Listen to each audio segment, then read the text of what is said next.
They use phrases like "make Brexit work," etc., as if Brexit is going to be somehow just need to do it right, and then somehow we'll get some positive Brexit.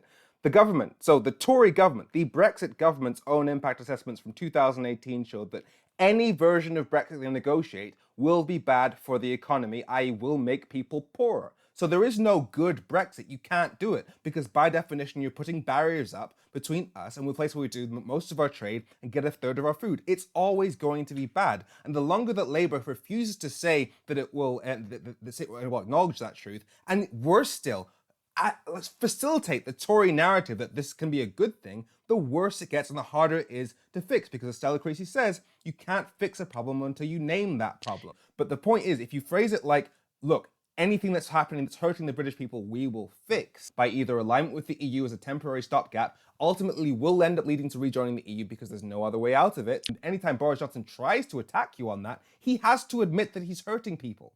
The point for the Labour Party is we have to say one big thing to the voters who voted Tory in 2019, which is it's safe to come home to the Labour Party on every single issue. There's no Corbyn. We're not opposed to Brexit. We accepted Brexit. On the whole range of things, the Labour Party is back and on your side. And given that, we can now work with you, whether you're a fisherman, whether you're in manufacturing, whether you're in agriculture, whether you're a supermarket, whether you're a business, a musician facing barriers, traveling back and forth. We can work to remove those, but it is an independent, sovereign United Kingdom, which is negotiating with the European Union. But here's the problem, John. People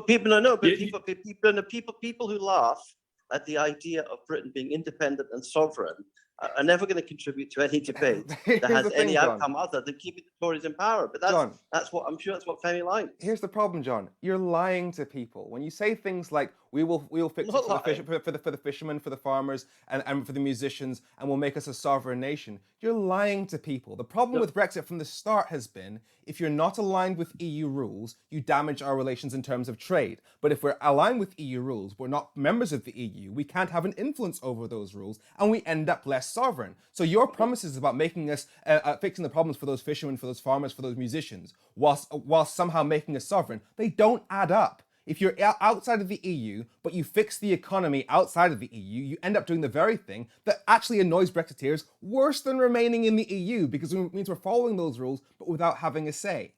You're lying to people. And I'm sure that your approach of not just angry shouting, but accusing people you disagree with of lying must be incredibly persuasive when you're in a complicated debate. Address my point.